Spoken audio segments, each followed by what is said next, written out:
Good evening and welcome to the Buddy Martin Show. It's a Thursday night. It used to be called the Orange and Blue Bloods night, but we can call it that if you want to. Tonight we got the usual lineup of suspects. Unfortunately, the news is not good for the softball team. Gators taken down today by Texas, and they'll play again tomorrow, the softball team. Baseball team up tomorrow. We'll see how they fare up in South Carolina. And we'll talk about that today on the program, along with the fact that three coaches who probably should have been in the Hall of Fame, at least two, now will have a chance to do that because of the changes in rule. A different qualification now for Les Miles, Jackie Sherrill, and I'm so glad about this with Mike Leach. They can now get in the Hall of Fame. So on the program tonight, we got Ben Troupe. He's joined the program, and he'll talk about his thoughts on that, as well as where do we go from here? Baseball team playing tomorrow, softball team in the losers bracket. Rob Browne from SEC Sidelines has a few thoughts he'll share with us. He's our pinhandle expert. He's been down here longer than I have.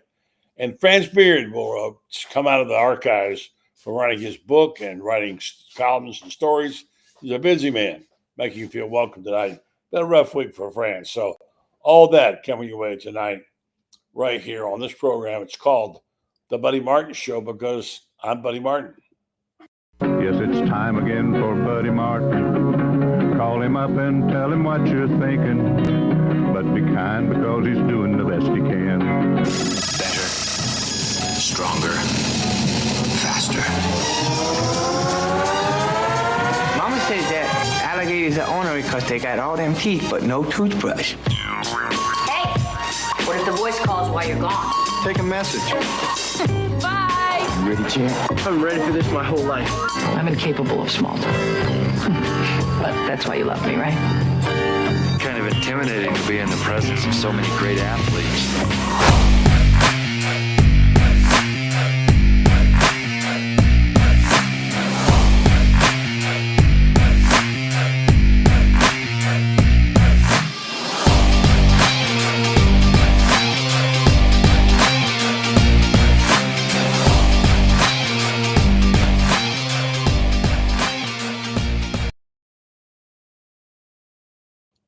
Good evening. Welcome to the program. Well, we're going to see how the baseball team can do tomorrow, carrying the hopes of all Gators, trying to get on the winning side of things. Certainly had a fantastic finish of the year, but they got tough competition. They were playing up there in that district with Coastal Carolina. They're going to have to end up beating them twice to get out of there, but they can do it. And we'll talk about that in their lineup coming up tomorrow at noon. I don't know the Springbrook Stadium. Maybe you guys do, but apparently it's the Homer Dome. And we'll see how many home runs the Gators can hit. They haven't hit a lot lately, but they were 31st in the nation with 88 home runs. Most powerful team in the Conway Regional by a wide margin, and thus they have the region's best offense more than likely. So that's something to talk about. There's a very interesting story about the Hall of Fame. The rules have changed. How do you feel about it? And by the way, who remembers this? Ernest Tubbs. You never heard of him? You're too young. He released a song called Walking the Floor Over You as a single in 1941 on this day. It changed music. It was going to make it a country music standard and one of the most important songs in the history of country music. And it cemented Tubb as a massively influential figure in genre. I've got this picture in my mind of my Uncle George Albright. I remember we had a mosquito problem back in those days before we had mosquito control. And he was fanatical about these mosquitoes coming to his house out in Wearsdale. He'd walk around with a rolled up phone book. Back then, Ocala was so small you could roll a phone book up, swatting mosquitoes and singing, I'm walking the floor over you. And he was Pennsylvania Dutch. Anyway, that was Ernest Tubbs. Softball tomorrow night. Now that Tennessee is lost, the Gators will be playing in the losers bracket tomorrow night. See where they go from there. It's a tough day today. We'll talk about the game some with Franz. He wrote about it, covered it today. And unfortunately, didn't go their way. And Tim Walton being philosophical about it, he said, we're on the losing side, but both teams played well. They did, but unfortunately, 3 home runs, 3. One girl had 2 of the 3. And they lost. Couldn't get it done. You can't win games if you don't score runs. They didn't score a run. And, of course, that's what happens. And a lot of those balls they hit, the thing is that they only struck out like 2 batters all the whole game. Everything was a ground ball, it seemed like, or a pop fly. So, anyway, that's one thing to talk about. We'll talk about the new schedule times are out for the football. We'll discuss that some with Ben and Franz and the guys. There's news about the defensive back Dejon Johnson, which I'll share what little I know, which is not that much, but there is some movement on that. And I was saying last night to Kevin and Franz, we spent probably out of the hour 65% talking about basketball. And I said, are we a basketball school now? And it's hard not to talk about it. When the boogeyman's coming to town, all that good things happening. So a lot of excitement about this team. They're already being picked to be perhaps defend their championship successfully. Also to be ranked highly. And so that, of course, is very important in the rankings. And we'll talk more about that tonight. On the matter of the Gators losing today, Franz's story talks about, if you haven't signed up for Gator, be sure to do that because you're missing out on a lot of good stuff. Franz talks about the round ball popping up, said the ball left the infield only 5 times against the Texas pitcher, Kavan. And she kept throwing drop balls and 13 ground outs. Mama's turned to any double play. Franz writes, Florida got 2 hits. Only a 4th inning single by Corbiotis reached the outfield. That was off the mitt of Jolie Mitchell, who, by the way, was the girl who hit the home run. So Texas, who was 52-11, didn't exactly wear out the Florida pitching, but 3 of the 7 hits left the yard. And I'm going to say this right now. I don't like losing to Texas. There's something about it that galls me. I listened to them extol the virtues of their great university on Paul Feinbaum's show yesterday, and I get it. It's a great university. It's a great school. It does great things. But I'm telling you, it's like a braggart. It's one thing for them to brag, and that's enough. It's another thing for them to brag and actually do it. And Ben Troupe knows what that feels like. Ben, I don't like losing to anybody, especially Texas. Yeah, I mean, with Texas being the newcomers, I mean, you definitely want to try to, we try to do our thing collectively as an SEC as well as Florida to try to welcome them in. But Texas never, ever going to lack talent. They're never going to lack coaches. They're never going to lack resources. So just because they just came over to the SEC, we knew what that meant. I mean, not to get into it, but you look at the Tennessee Vol, the women's Vol softball team. They had Oklahoma, but Oklahoma showed why they are Oklahoma. I mean, as far as walk off against Tennessee. Yeah, that's what I'm saying.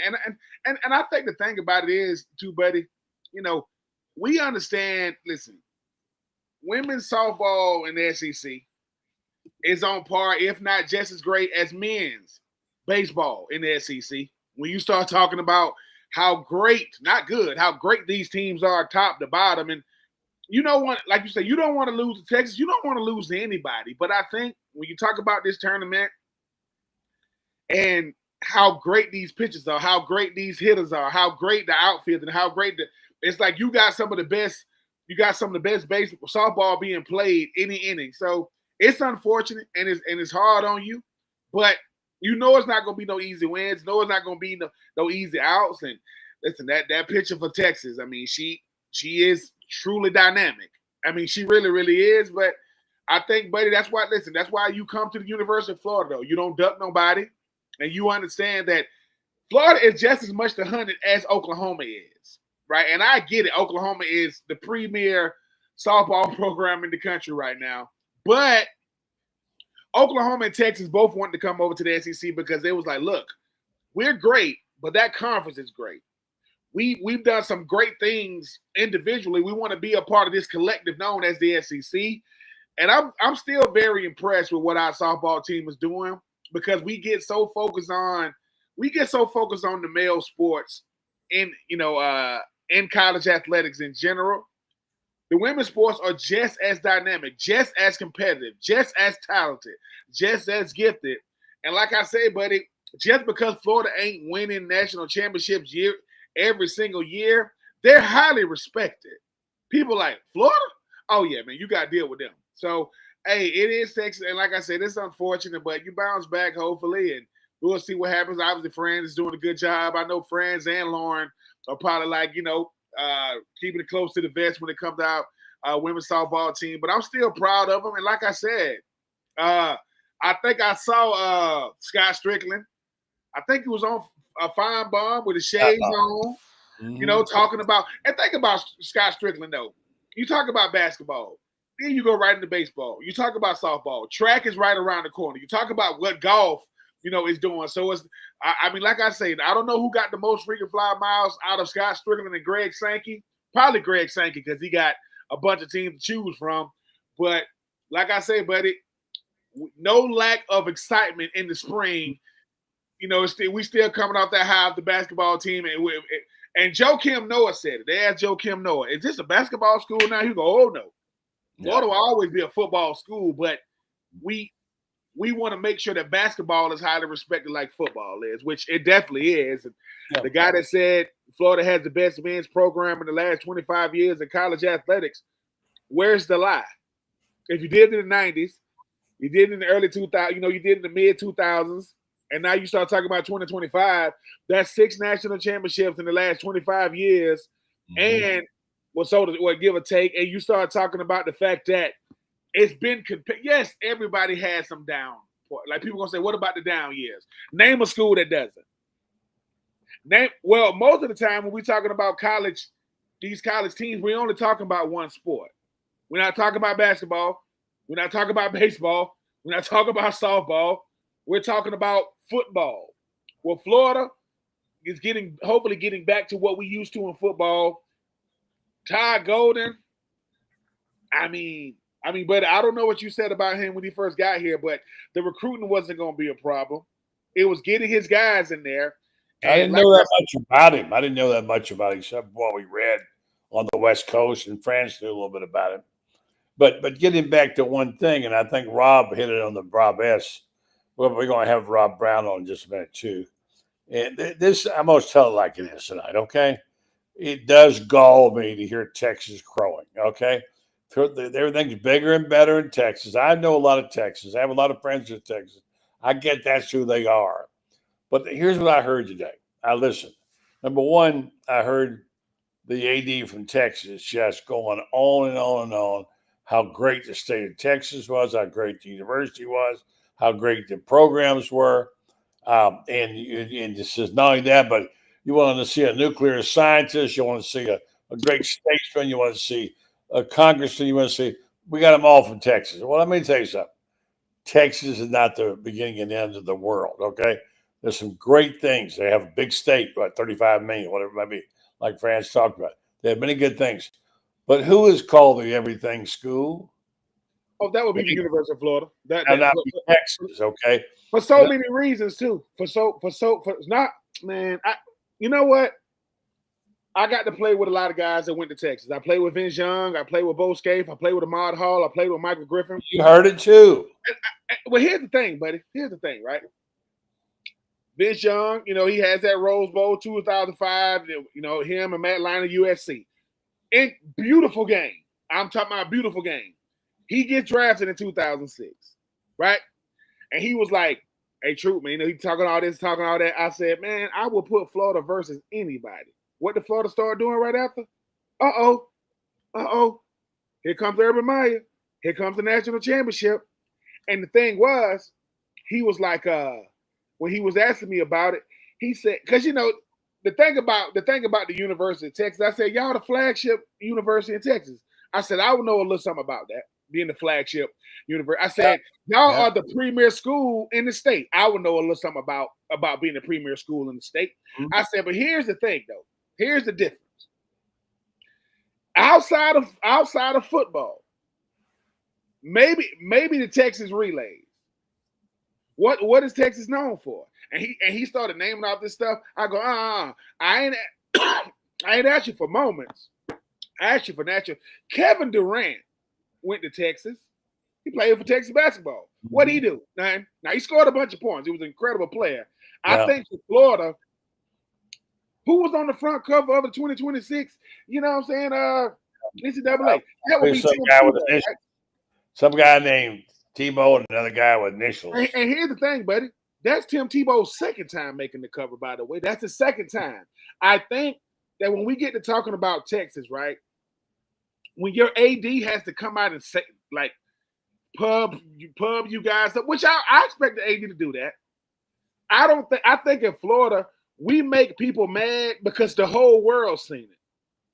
When I saw the Basketball Hall of Fame list come out, I saw Carmelo Anthony, I saw Dwight Howard, and I saw this dude named Billy Donovan. I said, Billy Donovan, how did he get there?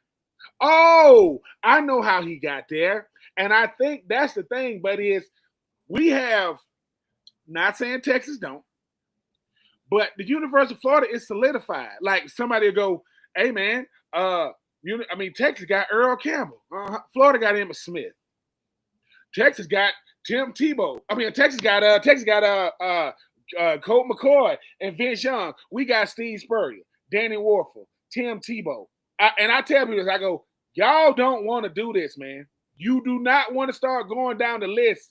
And that's just football. Don't even get me talking about basketball. Don't get me talking about track. So, buddy, when it comes to the University of Florida, I would just say this. I go, name a time we haven't been relevant, and name a time we've won championships every year. Pick a sport. Like, pick a sport. Now, football, you're not going to win one every year. Track and field. Wait a minute. I'm sorry. I forgot they had about 13 national championships. But you know what's crazy? You know what's crazy? I said, wait a minute. We just had the Olympics. Who was the track coach? Oh, that will be Mouse. The next Olympics, who's coaching the basketball team? That's going to be Ty Golden. So even on the international scale, when we are representing America, man, people don't want to do. You don't even know. Look, you don't. I think what I appreciate the most about the University of Florida is we piss a lot of people off, and we don't do nothing, buddy. Like you know why you didn't hear a lot from Texas and Oklahoma in the tournament? Because they weren't there. See, they only get to talking loud when their team is still in it. Right? They in the tournament, think about it. What? We ran the gauntlet, didn't we? Who shut down UConn for the 3-peat? That would be Florida. Who told Auburn again? Florida. Wait a minute. We can't with Texas Tech, that's a bad matchup. Dog. Ain't no way y'all can stop Houston and I'ma just keep saying this. Florida might not be a blue blood in basketball. We know Kentucky is. Maybe you can just call us a gray blood. I'm not so sure Florida's not a blue blood. I think we're blue blood, but the reason why they don't want to give us blue blood status because it's Florida. Yeah, man. If it was anybody else, they'll go blue blood, blue blood. Well, you're not going to do this to me.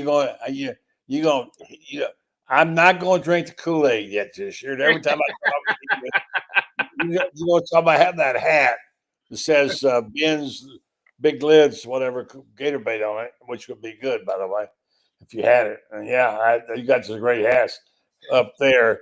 But I think you ought to have one that says Ben's Kool-Aid. Hold on. Wait.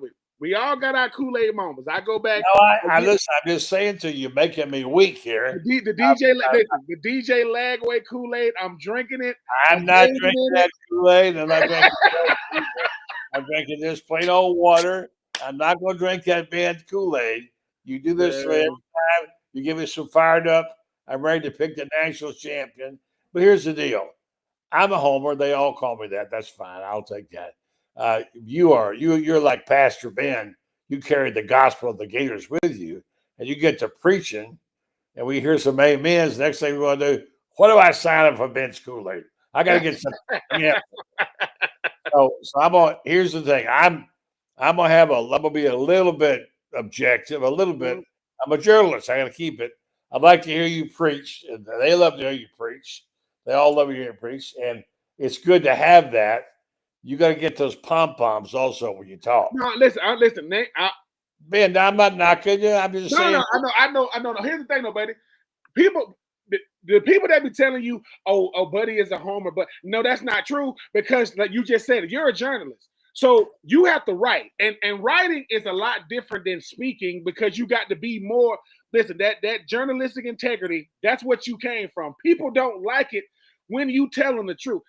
If people don't think you objective, which I know they just lying, you have been extremely objective for every coach that came through Florida, going all the way back past Spurrier, all the way up to now to Billy Napier. Every basketball coach, every baseball coach. And I think what happens is, buddy, they get mad because when they get lost, they'll say, well, the last time I read something about Buddy in basketball, he was being complimentary. They freaking won it.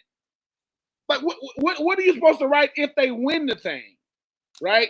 And I think the thing about it is now you even kept saying about even in the midst of I don't know if he's going to do it, but Billy Napier not having to sit down with you. To me, you are the voice between him and the listener and the viewer because sometimes knowing a person or getting a chance to know them because you have a conversation before the cameras come on, you have a conversation when the cameras are on, and you have a conversation when the cameras go off. Those type of things are important because you were the one that kept saying, I think he's a good coach, but he got to get his players in. He got to get the culture built.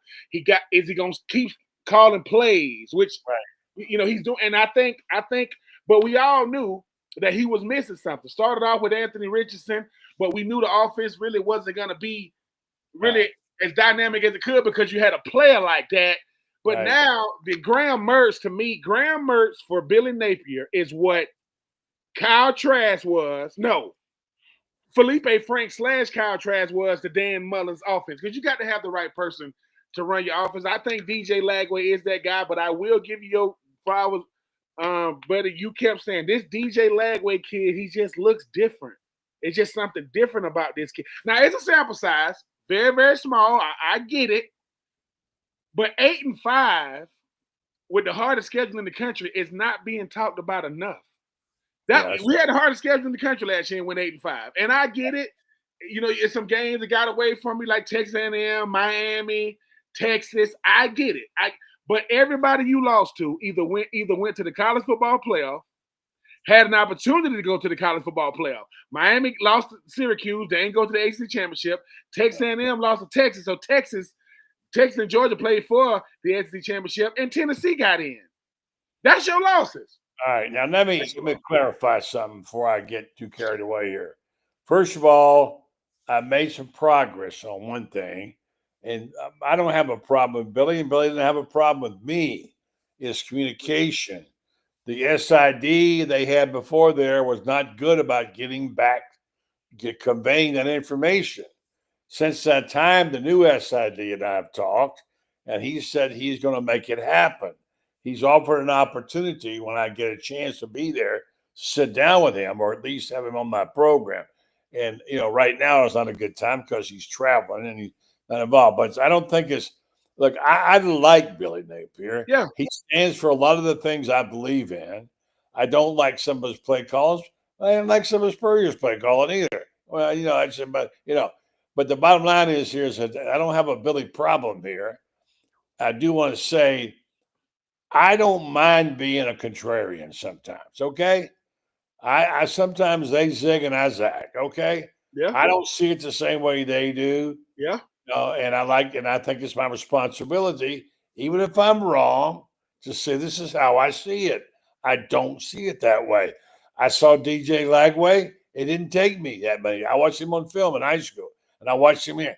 It didn't take me that long to make up my mind. Yeah. Maybe I was going to be wrong, but I knew right then the best time sometimes is that first impression. And I said, this kid is not only going to be good, he's going to be great. He's going to make this program great.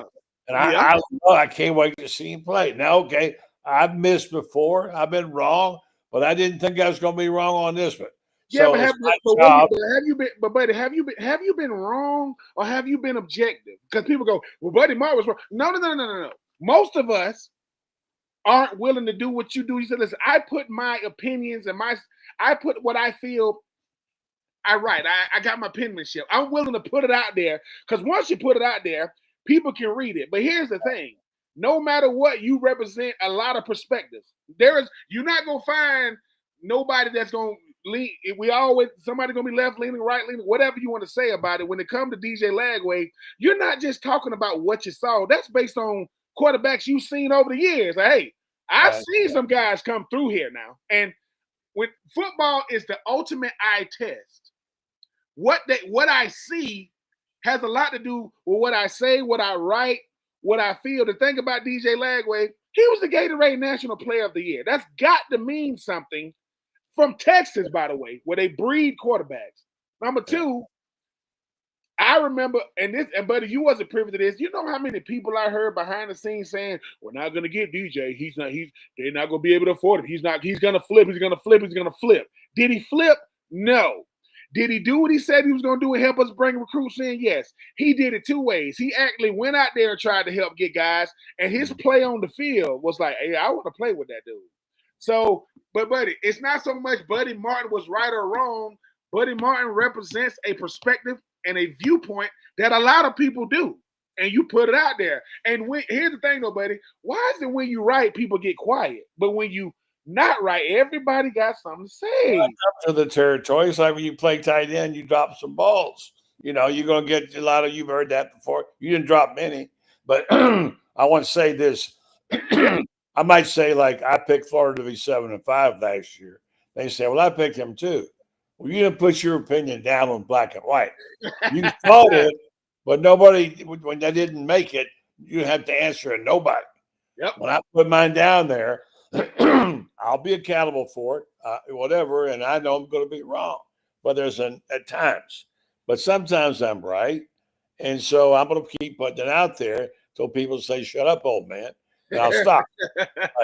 Anyway, so here's somebody, Ben, who says, of you, says, last year, Ben got me so hyped for the Miami game, and then it really hit hard. See, but I love you, Ben. I love what you do. No. And listen, and I'm never. Number one. We lost real bad in the swamp to the number one pick in the draft. Mm-hmm. He was the number one pick in the draft, right? We lost on the road to Texas. That we had our backup quarterback. We was outmatched. We get it. We were tied 20-20 with Georgia in the fourth quarter. Should have won the game. Right now, Texas A&M was just bad. Texas A&M was real similar to Miami. It got really, really bad, right? And after that, people was like, well, you could just stick a fork in them. All right. What happened? Why didn't LSU go to the college football playoff? Who sent them packing? Why didn't Ole Miss go to the college football playoff? Who sent them packing? Right? Who ran the ball down their throat against Kentucky? Who should have won at Tennessee in overtime? We can't forget we lost the game. We don't do no moral victories over here, buddy. That is a Buddy Martin staple. There are no moral victories over here. We don't do that. Yeah. But at the end of the day, 8-5 is what we ended up, and every team we lost to was more than credible. Was one of the best teams in the country, and Texas, Tennessee, Georgia went to the college football playoff. Texas A&M had they beat Texas would have went, and Miami just lost to Syracuse. So I'm like I said, we went 8-5. We get it, and now it starts over again this year because we got the same schedule. The only difference is we taking off UCF, we adding USF. Right. And we got, so we'll see what happens, though. We'll talk about that all summer. Let me get to one thing before I get to bring this guy in. I want to tell you about this thing, the stat that came up today. And this is fascinating, I think. And I'm going to come back and get your comments. And Ben, I know you have a lot of respect for coaches and people that, do, especially those that sometimes don't quite get the credit they deserve. And today was significant, and Rob, you stand by. You and I have talked about this because the Hall of Fame qualifications have changed. Yes, they've changed. It's amazing. And if you go back and say, what guys didn't get in the Hall of Fame that maybe should have, in college football in recent years, I don't mean someone 50, 60 years ago, but there are some guys who should have made it. I think maybe one of them was Mike Leach. Didn't quite qualify. I think he missed a bad game or whatever. You can argue Les Miles all day long, whether you think he should have or should not have made it. The fact is he won a national championship. And now you got Jackie Sherrill, who I know, Rob, you know well, and you had him on the program. Well, they changed this qualifications. I don't have the story in front of me, where you were supposed to win 60% of your games to qualify for the Hall of Fame. Well, apparently they've changed that now to 59.5%. And guys like that, like Sherrill and those three guys are now eligible for the Hall of Fame. So hold on 1 second while I tell you about my sponsor, and then we'll get you guys on to share this. Again, you saw the story, Ben. Now you don't have to win that many. I want to get your opinion. Good thing, bad thing. I know Rob's got some opinions. I want to tell you mainly about my friends and my sponsor, Meldon Law, longtime sponsor. They did a fantastic job of being Gator supporters and being great lawyers, and also helping programs like this one and others, which they've been a longtime friend. They don't come any better than Jeffrey Meldon. And Meldon Law, if you need their help, they're helping me now on something that's been going, long case. It takes, sometimes the wheels of justice turn slowly, as long as they are right. Meldon Law, the only official law sponsor of the University of Florida. Of course, Jeffrey was very happy about his friend Todd Golden. Spent some time when they went out to the West Coast, to Texas, up over to Carolina, and enjoyed that. And Jeffrey loves doing things like that and being involved, whether it's getting new transportation for the band or whatever. He does great stuff, he and his family there. So if you need help with law situations, or you want to talk some ball, call Jeffrey Meldon or his family at Meldon Law. And they're located in 4 places: to serve you, Ocala, Gainesville, Wilson Lake City. Meldon Law, they won't back down. Rob Browne, Jackie Sherrill is your friend. I mean, look, think about his career. 1 year at Washington State, and then Pitt and Texas A&M, Mississippi State. He took some programs that were struggling, especially A&M and Mississippi State, did a great job there. So that makes sense. I mean, for what he did, but still got to have a high standard to get in there. Mike Leach, absolutely. Same thing. I mean, Ben, he won at Washington State. That's like having a great hockey program in Belgrade, Florida. Although the team over in Tampa is pretty good. but I just, those are 2 coaches. Johnny Majors, yeah, those are 3 guys that have, I think also your contributions to college football, that ought to matter a lot. Those are just 3 coaches, and I know we can bring up some more. I think probably you get some pushback on Les Miles, maybe, but he didn't win he won a national championship. But certainly Leach and Sherrill. I mean, I think those are 2 guys. Isn't Johnny Majors in the Hall of Fame? I'm trying to think. Yeah, I think he is, but Les Miles, God, man, I don't know what Les Miles won did. A national championship. Yeah, he won a national championship. He won a lot of games, Ben. I mean, he won a lot of games. He wore a funny looking hat, and he chewed on blades of grass, but it's a lot better than what Gus Malzahn used to chew on the sidelines. I'll leave that one to the imagination. Wearing a sweater vest. There are times, there are things happening around college football, Major League Baseball that is it's happening, but it's happening too soon. I mean, Pete Rose, he's off the permanent ineligible list, right? He's off, right? Yep. Les Miles and Mike Leach, right? I mean, may he rest in paradise. Look, sometimes even college football can get it right. And I think this is getting it right. I don't listen, Les Miles, you don't got to like him. You don't got to like what he did.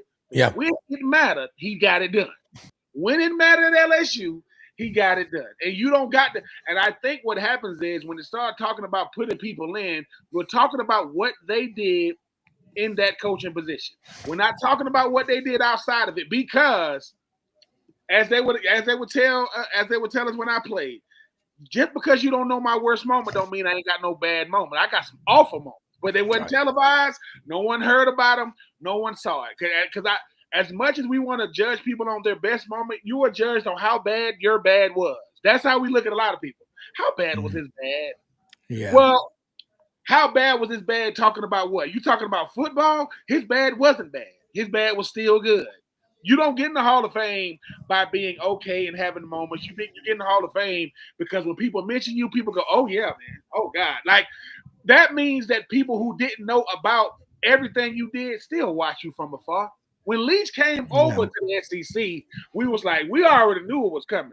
They finna throw this thing around the yard like they did at Washington State. Les Miles, it's not easy to coach and win at LSU. It's just not. Right? It's just not. Nick Saban won. Oh, a lot of good players at LSU. Right? A lot of great players there. Yeah, I'm happy. I'm happy for Mike Leach's family, because sometimes, I don't think Mike Leach when he coached was coaching for legacy, but that's what he left. A legacy is what you leave behind. Yeah. And I'm happy for all, because the Hall of Fame is very, very prestigious. The Hall of Very Good, that line is longer. It stretches from the east to the west coast. The Hall of Fame is supposed to be short. It's supposed to be difficult. You're supposed to go, oh, I thought he was in. No. And people think, listen, 59 point whatever it is, and 60%. That's not that big of a difference. Well, who would you vote for? Who would you leave off that group, man? And who would I leave off? Rob? And I'm gonna get Franz there. 3 guys should go re-eligible to make it a Hall of Fame now. I'm thrilled about Mike Leach. He's the only one on there that should be. Well, I don't like you, and I could argue for Les Miles. Because he did have some great seasons on the national. And Jackie Sherrill, his body of work. Rob, you know him well. How many years he coached in different places? Well, I mean, I'd say Jackie Sherrill. I mean, look, we all know we like sausage, but we don't want to watch it being made. But Jackie Sherrill turned some programs around. I mean, Mike Leach won at Texas Tech. Les Miles was goofier than a football bat, but damn, he won a lot of games at LSU. Got to remember, LSU, 89 through 94, had 6 consecutive losing seasons, man. You're right about it. It can be a hard place to win, just getting everybody on the same page. Mike Leach, though, he did a lot. He had Mississippi State with a 9-win season when he died. He was a genius. And he was also great with people. We got to tap into a lot of the Texas writers on the show that knew him really well, and things that I never knew about him. Now, as far as what guys do off the field, man, if social media would have been around when all these greats in the past were walking the sidelines, my God, women and children, run for your lives, because we think because people used to wear a coat and tie on the sidelines, they were nice. They weren't all Hugh Beaumont. I can assure you. That's look, you didn't even notice Franz's new headphones. I like them. I like those. The other ones had to get charged, so I had to get the backups. I understand. I got those same ones. Franz, what about it? Mike Leach, you're going to be happy about that. I think Mike Leach should be in, and simply because he died. The other guys lived. The other guys didn't. The other guys got forced out where they were. Les Miles got fired at Kansas. Stupid for taking that job, but he got fired at LSU too. And Mike Leach, had he come back at and Mississippi State would have had another 9-win season. He wasn't going to win 10, 12 games a year there, but he was going to win 9 at a place that's impossible to win 9 at. He and Dan Mullen proved it can be done at Mississippi State. Jackie Sherrill did well at Mississippi State, but Jackie Sherrill had a lot of 7, 6 seasons in there, and Mike Leach came in there and just proved that if you got the right scheme and you can get somebody that'll listen to you, do what you ask him to do, you can win some ball games. What I thought about Franz and Ben particularly when I heard about Mike Leach is Steve Spurrier Jr. He got to work with him for a few years. What did he get the chance? What did he get? What did he get from that? It had to be something to help carry that legacy. Mike Leach, his dad was a great coach. Mike Leach, his dad was happy that his son coached for Mike Leach because he was a rare human being. He was a free spirit. He was a wonderful conversationalist. You could walk up to him at halftime and say, "Let me talk to you about what you feed your cat," and he'd talk to you about it. That's how he was, And he had was a law degree. Yeah, and he was a smart, brilliant guy, and he also was extremely good at coaching the pass game. He's part of that whole genre, right? I'm happy for him. So Ben, who would you vote for, and who would you leave out of those 3? Woo, man. Mike Leach will definitely get my vote because bigger than what he did as a coach, he's an innovator. Meaning, if people know the type of offense you run, when most people don't even understand offense, that's who that Mike Leach do. Oh, he gonna throw. And, people talk. I know what he did at Mississippi State. Listen, did he coach Graham Harrell at Texas Tech? Yeah, was that his quarterback? So he had Michael Crabtree. Oh my freaking God! You talk about having 2 guys. I remember them beating Texas on ESPN at night. Beat them and walk. I didn't obviously. I don't know a lot about Jackie Sherrill as much as you guys do. I think the reason why I would vote in for Les Miles, I would vote him in. I don't like to not vote anybody out. I would vote for Les Miles because, LSU was a tough place to coach and win. And like I say, he coming behind Saban. And people's already thinking he was going to be okay-ish. No, yeah. He was a really, really good. I do agree with Franz. Just because some people offer you don't mean you take jobs now. Kansas let you know he just wanted to coach football. Yeah. So like I said, I would definitely vote Les Miles in. I think everybody deserves it. I just think when you talk about a Mike Leach, though, Mike Leach had a Coach Spurrier mentality, meaning I don't care where I'm coaching, this is how we playing. I don't care if I'm in the Pac-12. I don't care if I'm right there at Texas Tech. I don't care if I come. When he came to the SEC, I said, dude, you better drink some Gatorade or you play on that offense. They finna be throwing. And he lived and died with his offense. He ain't saying, I'm going to go to the running game. So I appreciate people who stick to their guns. And Mike Leach was great for the game. Like, this dude was funny. He was charismatic. And I think he knew how much he meant to his players, to the league. To college football. Like I said, man, may he rest in peace. I wonder what it have been like now if he's still in the SEC. That goes, him and Lane Kiffin.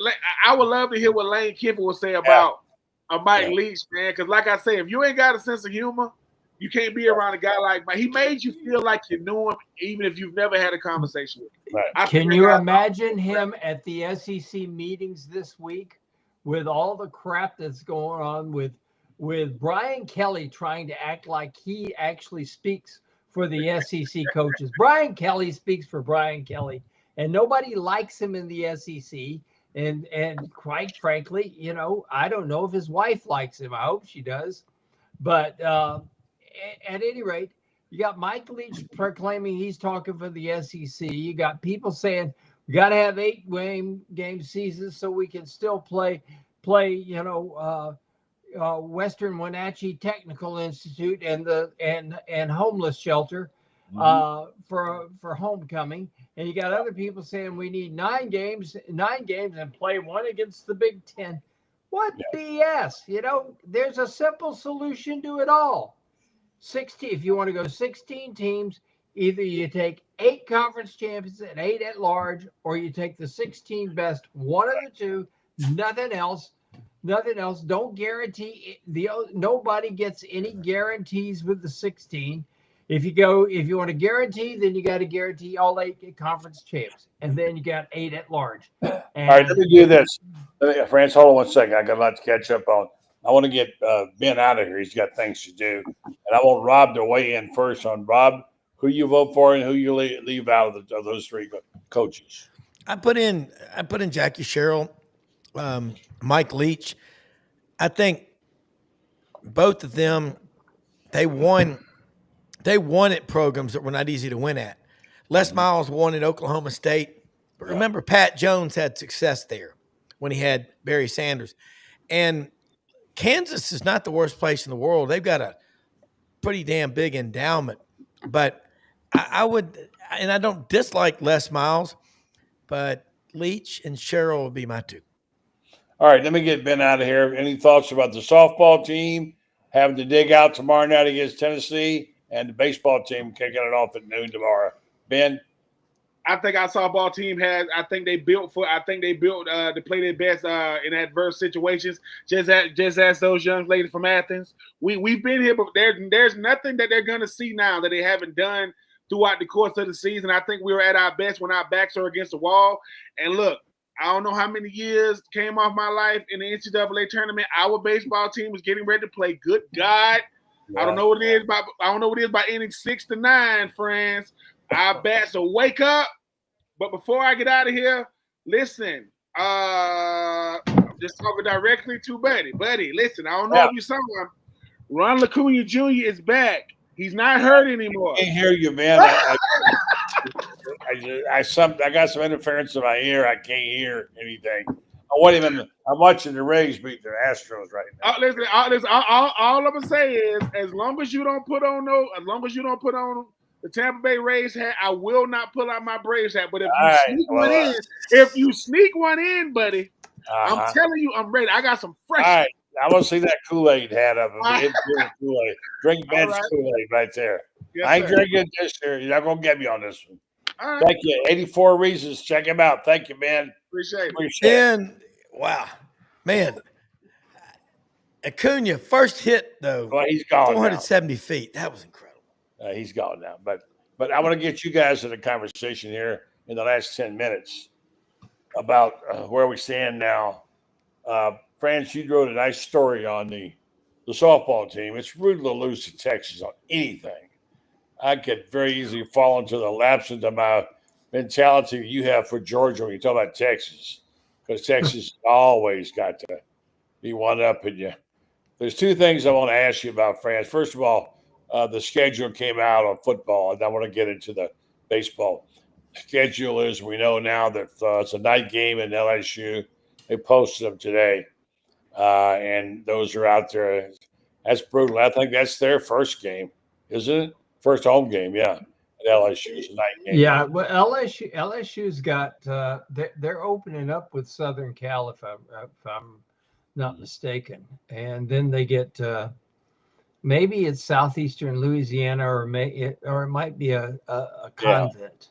Yeah, might be a convent from tough opening game. Yeah, but it's the first home opening game against a decent team. Right, exactly. And I'm going to say right now, I'm not sold on Brian Kelly, number 1, and number 2, I'm not sold on that football team. I mean, he had the best offensive line in the country last year, gave up 8 sacks to the Gators. And I guarantee you, Garrett Nussmeier is still hearing the footsteps and still wondering where the hell the blitz is coming from.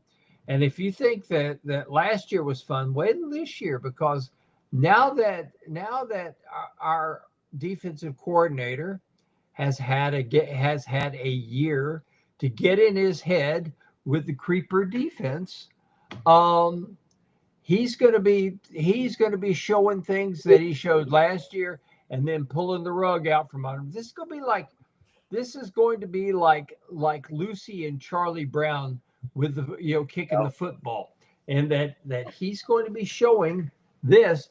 But when they come to kick it, he's going to be pulling. The football's going to be pulled away. I am convinced that LSU is an 8-4 team at best next year. Well, they look getting a lot of love in the polls. They're all starting to follow, talking big time, big year. It's like Duke basketball, buddy. I mean, Duke could have the three of us starting, and Dick Vitale would claim that we're going to win the national championship, and that Cooper Flagg would gladly bear Cooper Flagg's firstborn male child if possible. Yeah. Yeah. Okay. Couple of quick things I want to hit you up with before we go.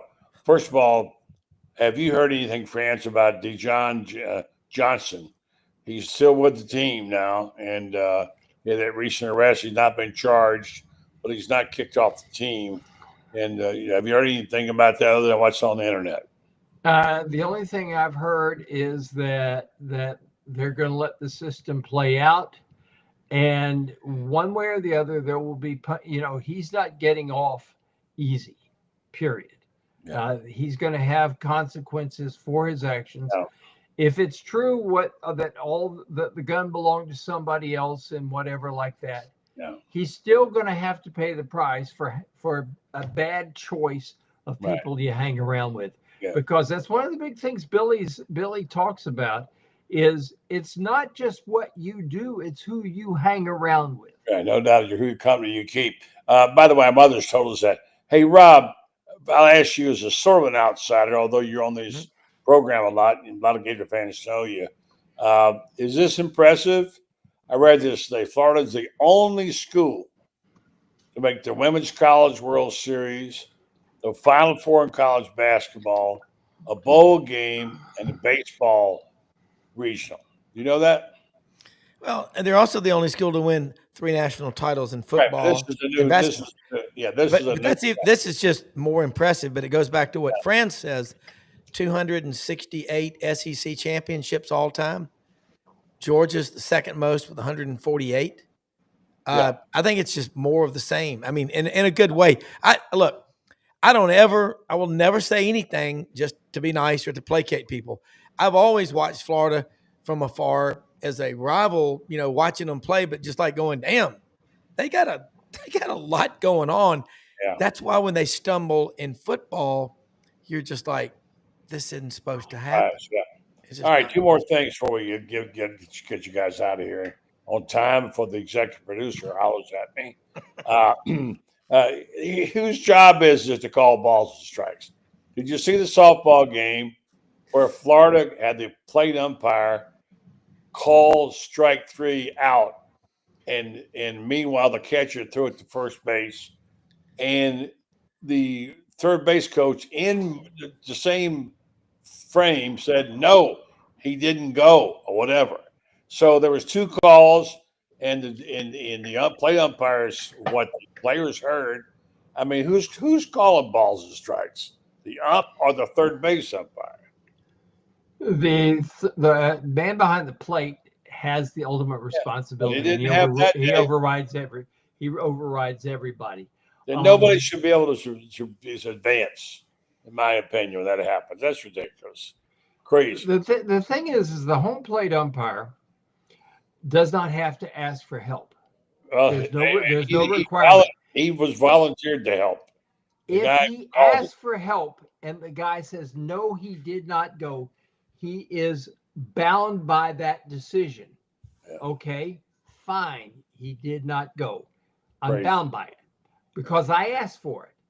But he is not, there is no requirement that says I have to ask for help. Yeah. All right, here's the last one. This is really crazy. You guys heard about Xavier Lee's shoe deal? Yeah. Xavier Lee, the guy came from Princeton, a guy that Florida's going to have, Rob. You heard of him. Yeah. Perfect prospect, He's got a shoe deal with a company called, what's it called? Serious Player Only. The organization got him this shoe deal to make a combined $6 million on a NIL collective. $6 million on a shoe deal at Florida. What's your first thoughts on that, Rob? Well, the people putting that together have got more money than we know they do. $6 million to a sophomore, and that's spread over how long a time period? I'd like to read the contract.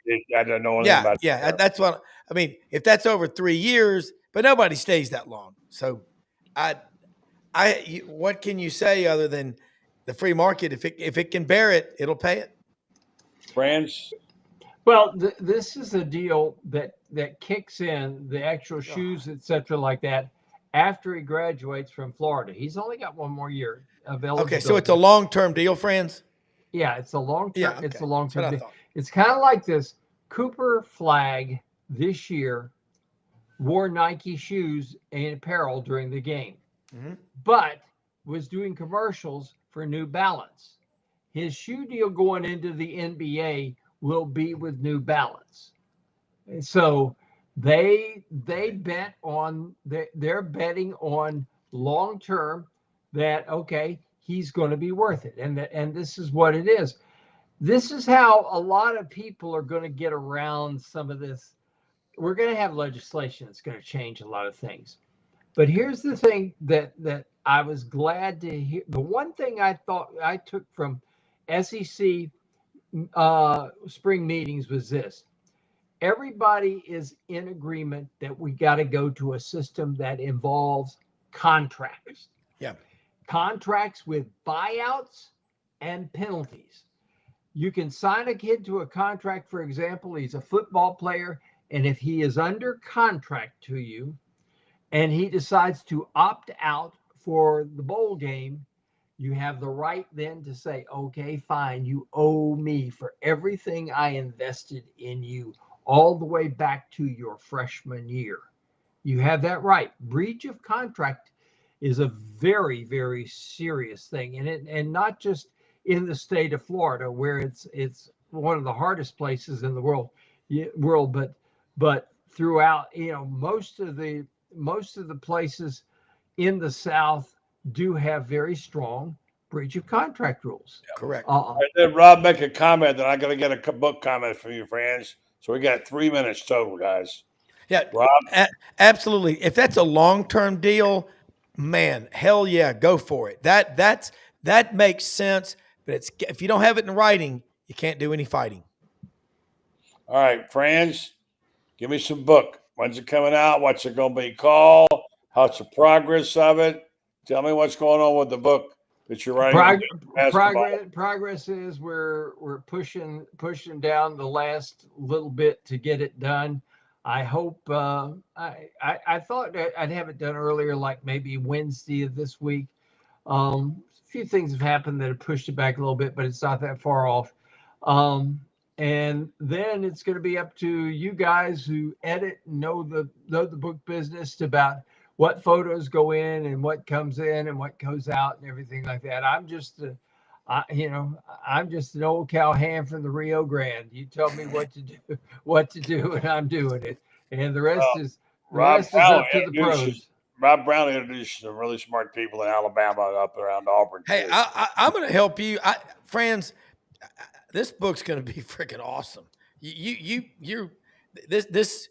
This is going to be incredible. I'm looking forward. I'm buying a copy. There you go. I got my first one sold. There you go. I want it signed.